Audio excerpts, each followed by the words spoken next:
There is a pattern that has destroyed every major empire in history. Not conquest, not invasion, not revolution, but economic collapse, specifically the collapse of a currency. And what makes this pattern terrifying is that it unfolds in the exact same sequence every single time. Rome, the empire that ruled the known world for 5 centuries, ultimately fell when its currency became worthless. Spain, which once controlled more gold and silver than any nation in history, went bankrupt repeatedly until its empire dissolved. Britain, which dominated global trade for 200 years, lost its empire within a single decade after its currency collapsed. 4 times in recorded history, a dominant empire has followed the same script. Military overextension, unsustainable spending, currency debasement, inflation, loss of confidence, collapse. And every time the people in power believed they were different, that their empire was special, that the old rules no longer applied to them, they were wrong. Every single time. And right now, in 2025, the United States is following the exact same pattern, step by step, warning sign by warning sign. The only question is whether we are at the beginning, the middle, or dangerously close to the end. This is the story of how empires destroy themselves through their own currency, how it happened to Rome, Spain, and Britain, and why the same warning signs are flashing red today. Let's begin with Rome, the empire that dominated Europe, North Africa, and the Middle East for over 500 years. At its peak, Rome controlled 60 million people across 3 continents. Its military was unmatched. Its infrastructure was the most advanced on Earth. And its currency, the denarius, was trusted from Britain to Egypt. The denarius was introduced in 211 BC as a pure silver coin, weighing about 4.5 grams. For centuries, it held its value because the Roman government protected its purity. When you received a denarius, you knew exactly what you were getting, real silver and real value. This trust allowed Rome to fund expansion, pay soldiers, and maintain its vast infrastructure. But empires are expensive. Every generation, Rome's borders expanded, and every expansion required more soldiers, more forts, more roads, more administration, and eventually more money than Rome had. So they did what every empire does when spending outpaces income. They debased the currency. Emperor Nero, ruling from 54 to 68 AD, was the first to significantly reduce the silver content of the denarius. He lowered its purity from 100% to 90% so he could mint more coins with the same amount of silver. This was profit disguised as policy, more coins in circulation with no increase in real value, classic inflation. But 90% silver was only the beginning. By Emperor Caracalla's rule in 211 AD, the denarius was down to 50% silver, half real value, half base metal, and by 265 AD, under Emperor Gallienus, the silver content had collapsed to just 5%. A coin that was once nearly pure silver was now little more than worthless metal with a thin silver coating. Imagine being a Roman soldier in 265 AD, receiving pay in coins worth 1/12 of what soldiers earned 2 centuries earlier. The government insisted nothing had changed. The coins still said denarius. They still had the emperor's face, but their purchasing power had evaporated.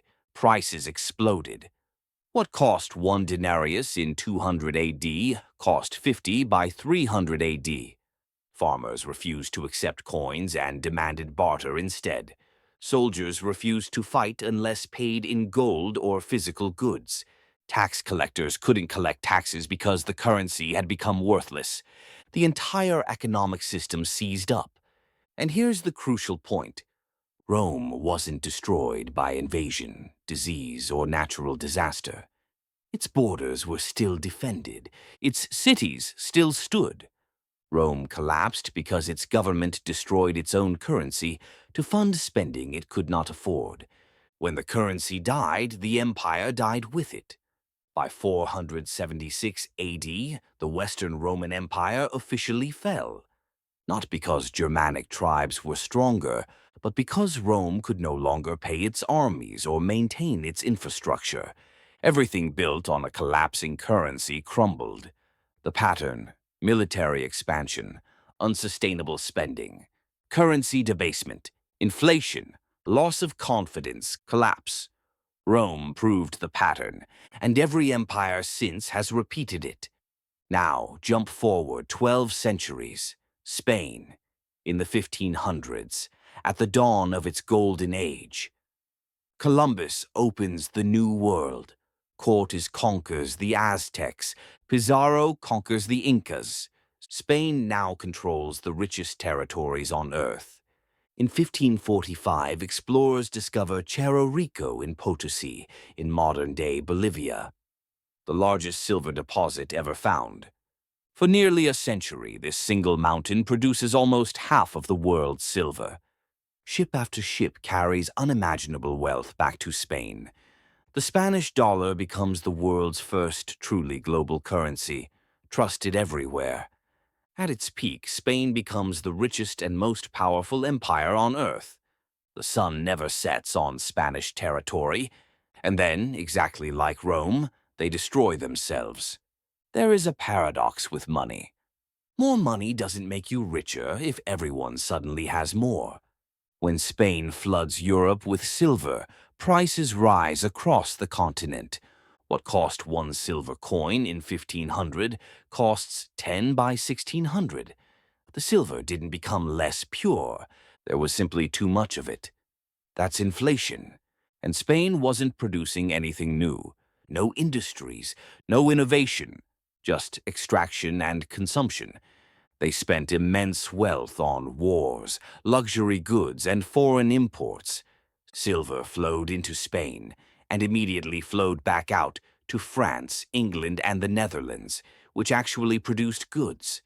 By the late 1500s, Spain's kings were drowning in debt. Philip II inherited enormous debt and continued borrowing to fund wars on multiple fronts. When the debt became unpayable, he defaulted. This was the first sovereign default in modern history. And it was only the beginning. Spain defaulted again in 1560, again in 1575, again in 1596. 4 defaults in 40 years. Each default destroyed trust. Lenders refused to lend. Interest rates soared. Spain debased its currency, minting coins with less silver and more copper. Nobody believed the money was worth its face value. By the 1600s, Spain was in irreversible decline. The military couldn't be funded. Colonies began to slip away. By 1700, the once mighty Spanish Empire had effectively collapsed. The pattern repeats: massive wealth inflow, overspending, excessive borrowing, currency inflation, default, loss of confidence, collapse. Now to Britain, the empire that stretched further and lasted longer than Rome or Spain. At its height in 1922, Britain governed 458 million people across 1/4 of the world's land and population. The sun never set on the British Empire, and the British pound sterling was the foundation of it all. For more than 2 centuries, it was the world's reserve currency. Over 60% of global trade was invoiced in pounds. The gold standard anchored global trust. 1 pound equaled a fixed amount of gold, but empires run on credit, and credit must be repaid. Britain funded its empire through massive borrowing. This system worked until the First World War.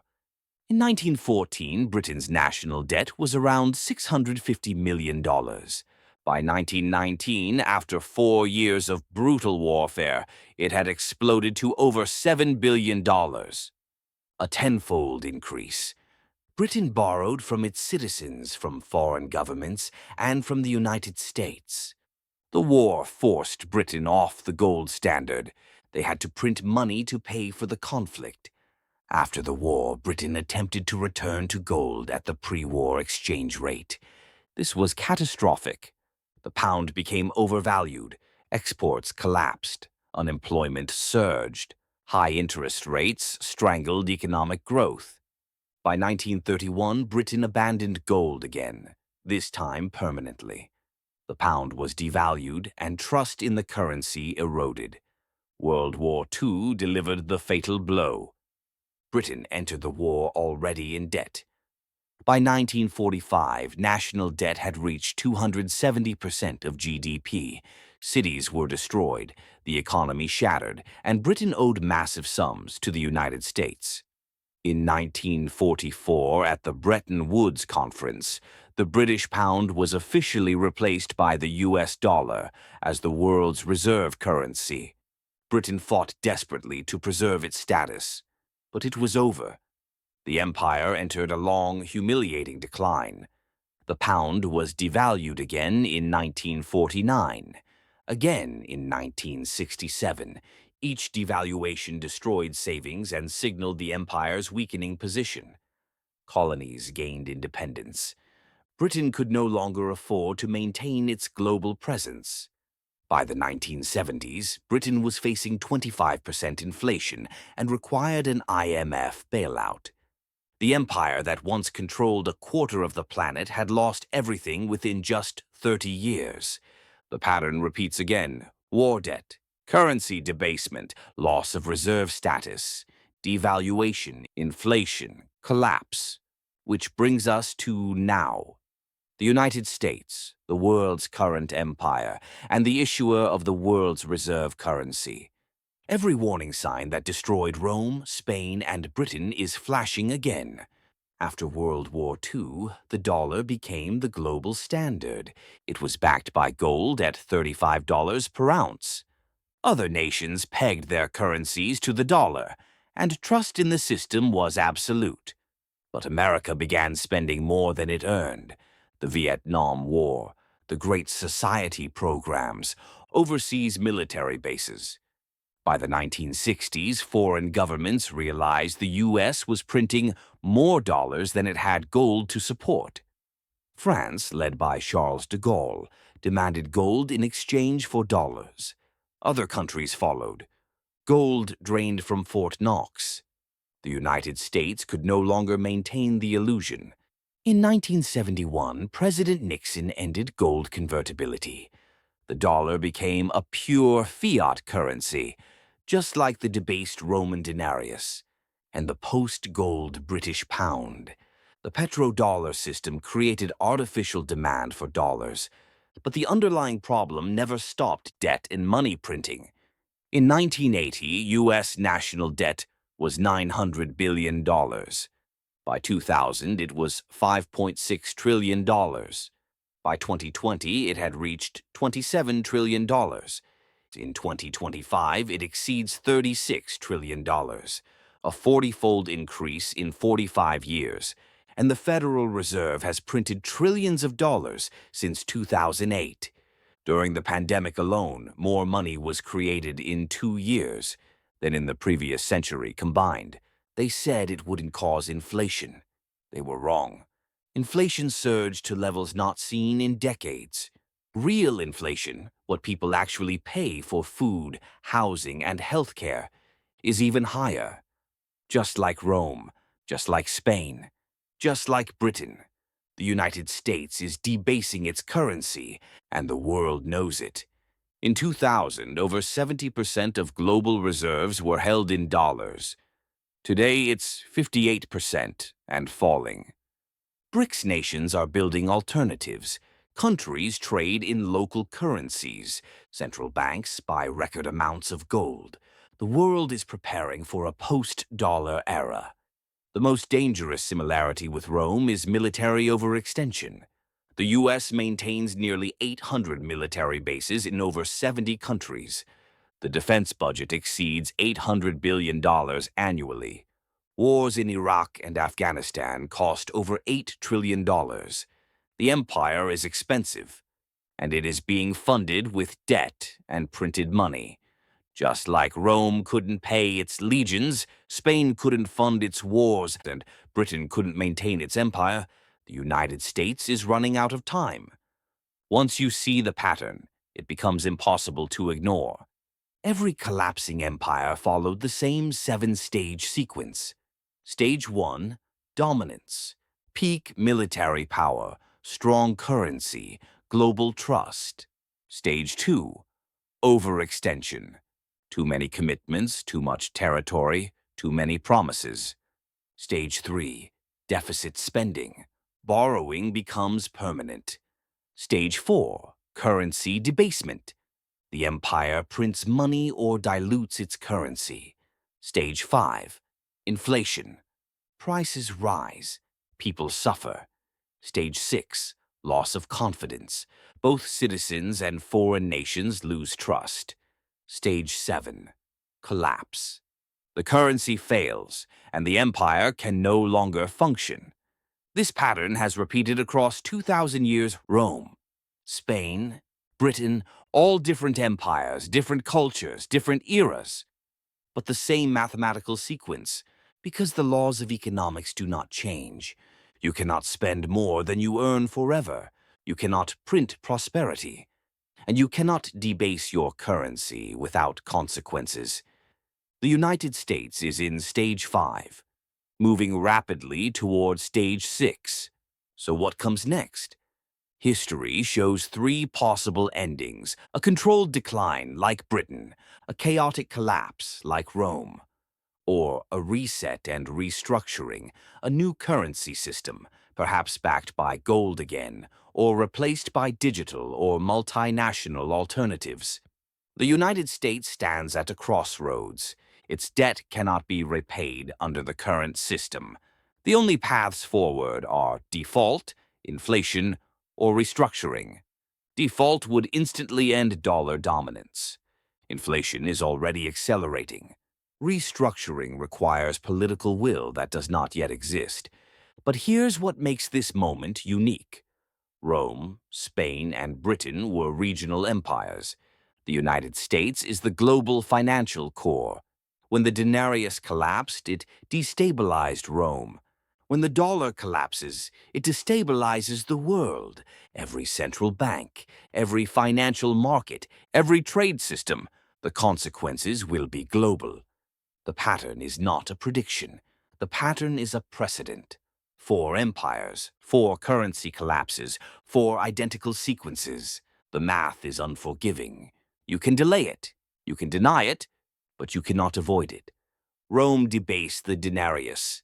The empire fell. Spain flooded Europe with silver. Inflation destroyed its wealth. Britain borrowed beyond its limits. The pound collapsed. The empire dissolved. And now the United States prints trillions, runs endless deficits, and believes it is the exception. It isn't.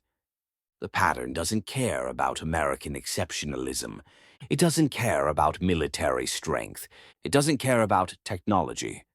The pattern is economic dash dash, and economic laws are as absolute as gravity. You cannot borrow forever. You cannot print wealth, and you cannot debase your currency without destroying your empire. 4 empires, 4 collapses, 1 pattern. The only question left is timing. How long until stage 6?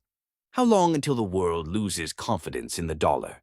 How long until the American empire joins Rome, Spain, and Britain in the history books? The pattern says we are close. The debt says we are close. The money printing says we are close. History has watched this sequence 4 times, and every time, the ending has been the same. If this gave you a new perspective, subscribe, because when the pattern completes, you'll want to understand what happened and why. History has the answers, and the pattern never lies.